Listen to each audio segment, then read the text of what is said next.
Bonjour, nous sommes le vendredi 6 septembre 2024 et le sujet est les nouveaux CPU d'Intel, les Core Ultra 200V Lunar Lake.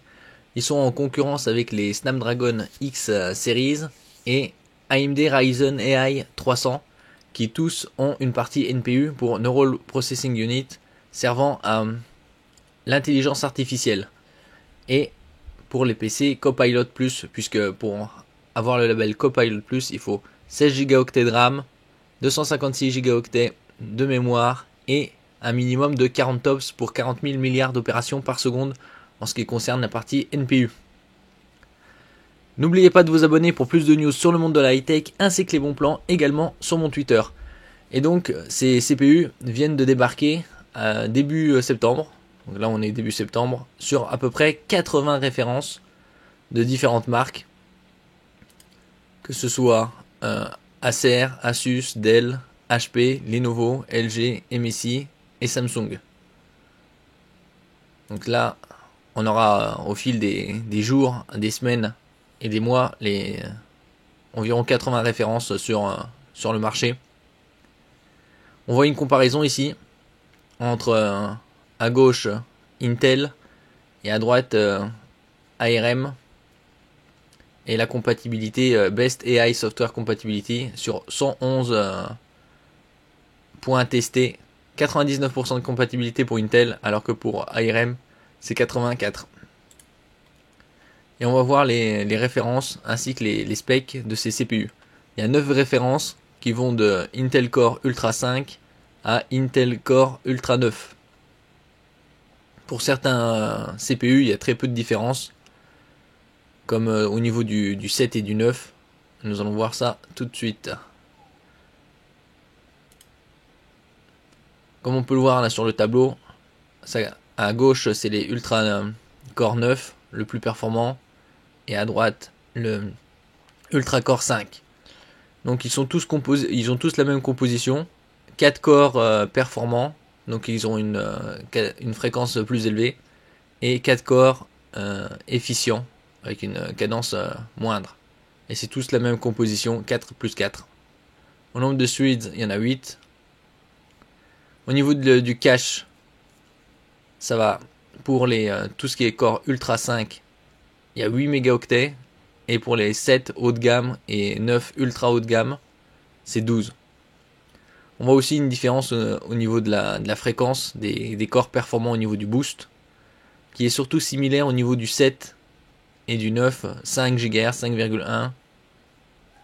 Au niveau du 7 aussi 4,8, c'est assez très proche. Tandis que là, au niveau du 5, ça va jusqu'à 4,5 pour les premiers. Le 226V, pareil pour le 228V. Et il y a une légère différence entre avec le 236 et 238V. Sinon, c'est très similaire. Pour les corps efficients, ils sont à peu près tous dans la même gamme de fréquences, 3,5, 3,7 GHz.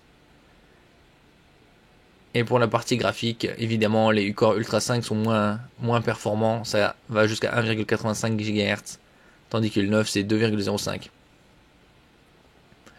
On peut voir aussi la différence au niveau du processeur graphique, puisque tout ce qui est Core Ultra 5, c'est avec un Intel Arc 130V, tandis que les 7 et 9, qui sont haut de gamme et très haut de gamme, sont avec le 140V GPU, qui est plus performant, bien évidemment.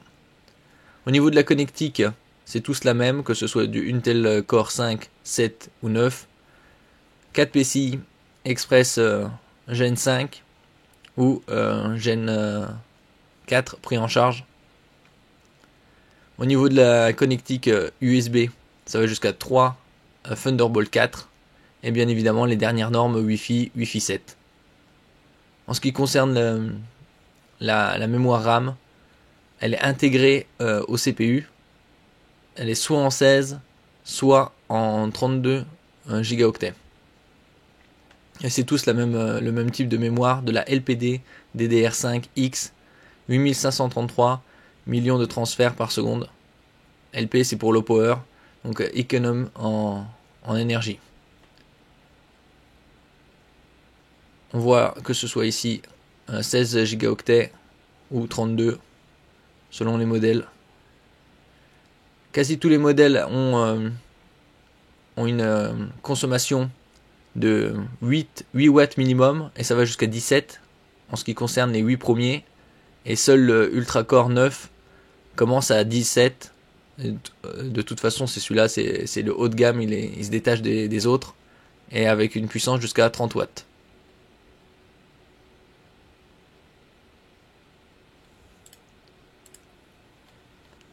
Là aussi, pas mal de gains au niveau des performances au niveau du GPU par rapport à la concurrence.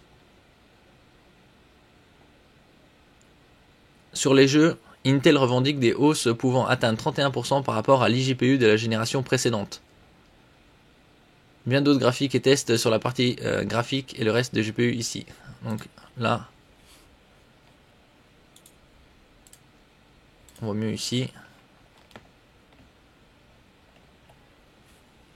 On a pas mal de gains, 30 FPS, c'est 30 images par seconde. C'est le minimum après pour jouer.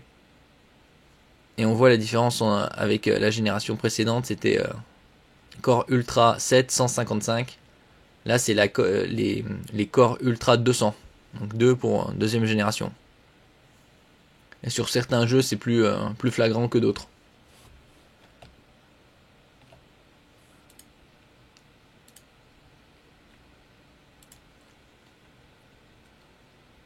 Après il y a les différences aussi au niveau des fréquences et de la mémoire, comme je le disais. Sinon la composition c'est toujours du 4 performant, 4 efficient pour tous les CPU, quelle que soit la gamme, 5, 7 ou 9. Bien évidemment, plus on monte en gamme, plus la fréquence est élevée.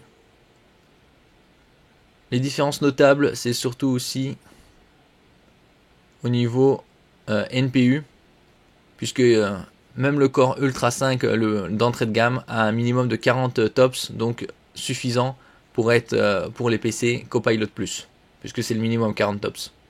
Et ça va jusqu'à 48 en ce qui concerne Ultra 7 266, 268V et Ultra 9 288V. Après, il y a peu de différence entre les deux plus performants, comme on peut le voir ici, avec le boost 5 GHz et 5,1 pour le 9. Au niveau de la mémoire cache, c'est pareil.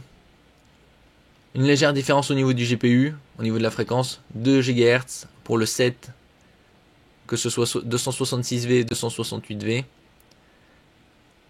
Alors que le 9, c'est 288V, c'est 2,05, donc très minime.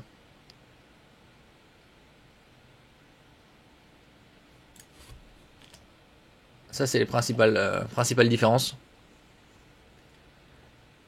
Et quand on combine toute la puissance, que ce soit CPU, GPU, NPU, on arrive pour le meilleur jusqu'à 120 TOPS, 120 000 milliards d'opérations par seconde, comme on peut le voir ici.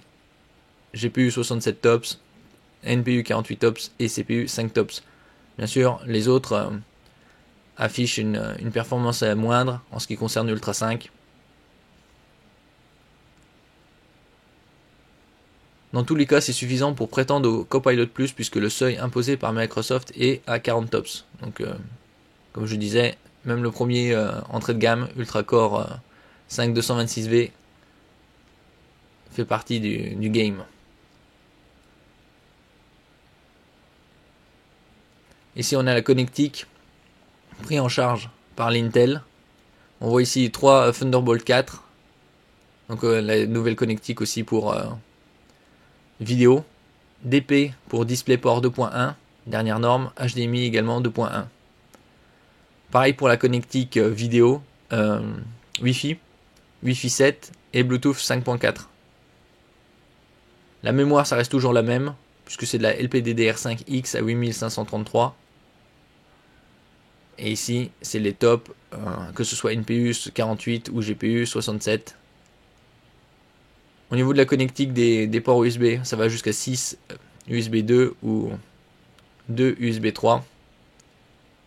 Et pour les SSD, 4 PCI Express 4.0 ou 4 PCI Express 5.0.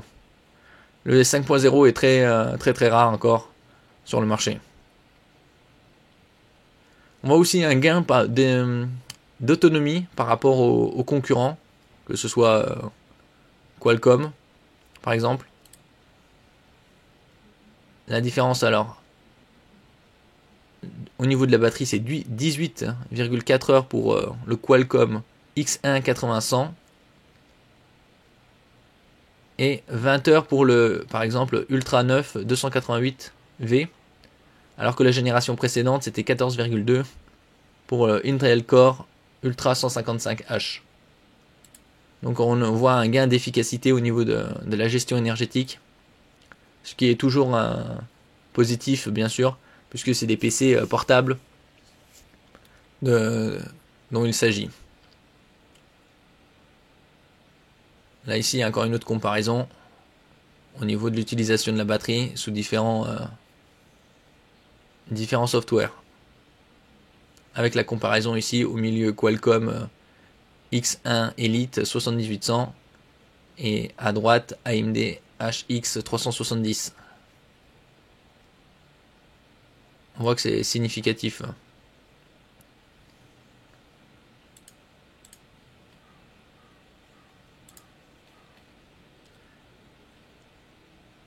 Et donc ça aussi l'efficacité au niveau des cœurs performants avec Hyper Threading Off et Hyper Threading On au niveau de la performance par watt.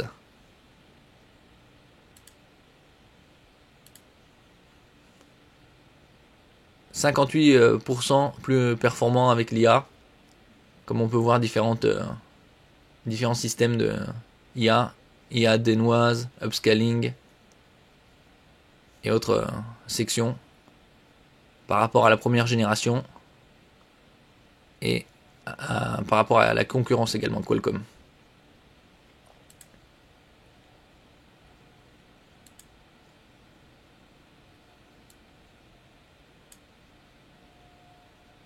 Ça ici c'était l'efficacité par performance par watt qu'on a par rapport à la génération première. Et donc ils ont économisé pas mal d'énergie par commande.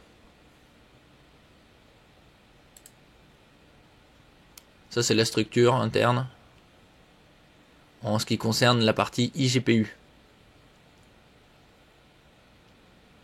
On voit ici Ray Tracing Unit, donc comme sur les cartes graphiques. Là on a une meilleure vue en ce qui concerne les performances par rapport à la première génération au niveau du gaming. Avec la première génération par exemple sous Cyberpunk 2077, ils étaient à 27 FPS et avec le Core Ultra 9, ils sont à 39. Donc c'est à peu près 50% de performance en plus. Et sur d'autres jeux, c'est un peu plus visible. Comme Roblox, 123 par rapport à 206. Et ça c'est en Full HD Medium.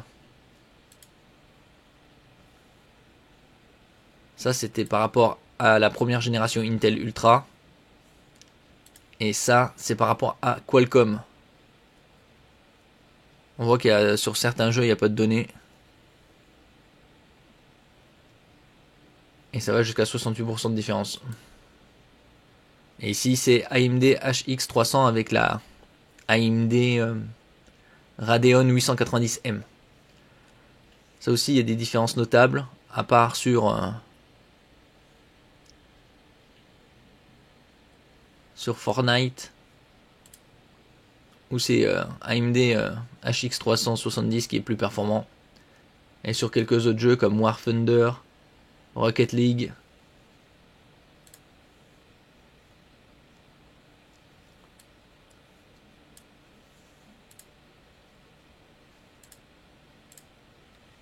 Et donc ici,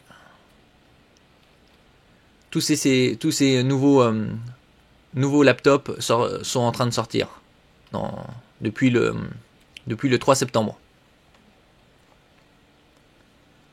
La partie graphique est de type Intel Arc A130V au 7 coeurs XE2 ou Intel Arc A140V au 8 cœurs X2. Les cœurs étant ray tracing également. Elle prend en charge jusqu'à 3 moniteurs 4K, comme sur les AMD et Qualcomm Snapdragon X. Le décodage 8K 60 Hz, 10 bits HDR, l'AVC, le VP9, la V1, le VVC, ainsi que HEVC, H.265. Tout ça, c'est des codecs vidéo.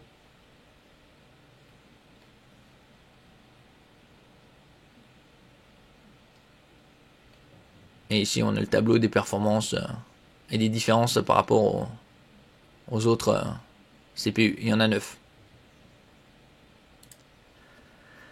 Merci pour votre écoute. N'oubliez pas de mettre un j'aime, un commentaire, de partager et de vous abonner à la chaîne. À la prochaine fois.